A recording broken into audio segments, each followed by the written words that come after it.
Hello, everyone. Eddie here again, and I want to talk about President Biden's farewell speech, which I just finished watching. I want to share some of my thoughts on it. It was a pretty brief speech.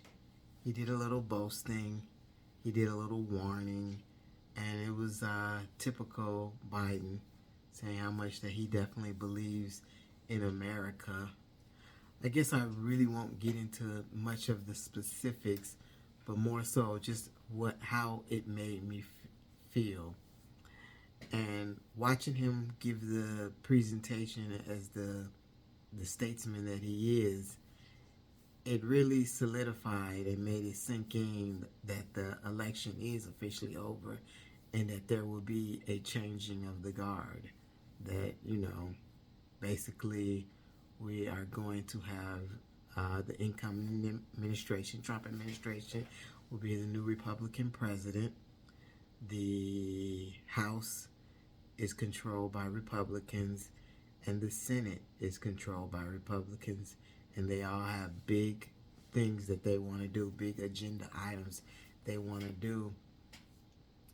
And so, while I'm sad that, the Democrats have basically lost everything, I do kind of feel like it's kind of like maybe a little bit of a weight off of their shoulders, because what we have really seen is that doing governing work is really hard. And so now that the normal minority party is in the majority, they actually have to govern. So that means they actually have to do things. So obviously, since Biden is no longer in office once come Monday, you know, will the Republicans keep blaming him for everything that's going on? Not sure. I mean, can you blame the Democrats for anything that goes on in the new House and the Senate? Because again, they're not in power. So I have a little bit of, I guess, slight anxiety because I'm just, you know, I think we all are kind of like, what is this unknown? But at the same time, I do have a little smirk in that governing seems to be really difficult, and I really don't think the Republican Party is up to the task.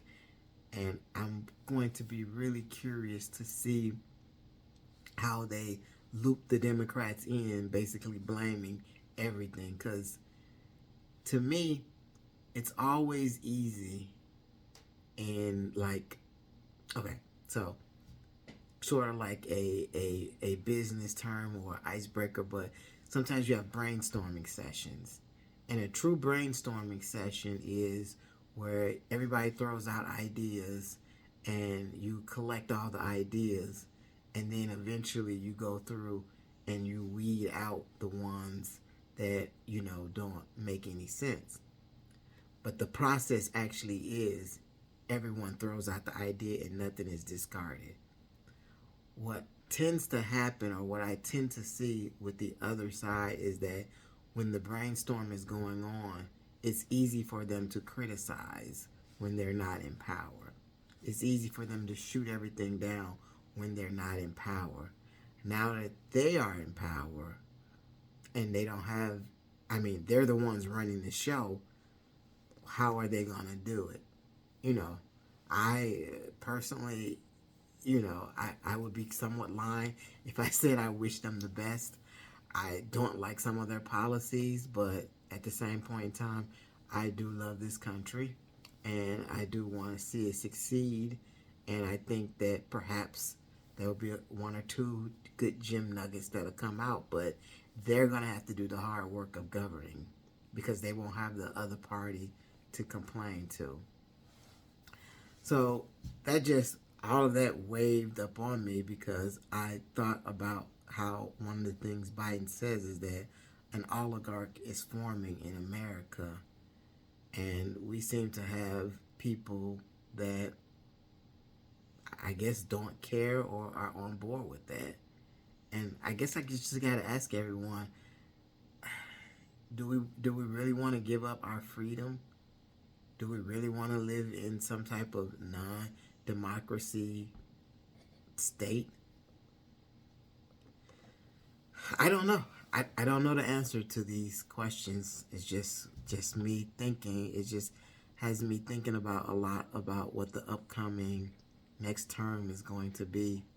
And so I'm a little saddened, a little anxious, but really a lot curious because I definitely want to see how it's going to turn out. But at any rate, it's just my opinion. And once again, I thank you for watching.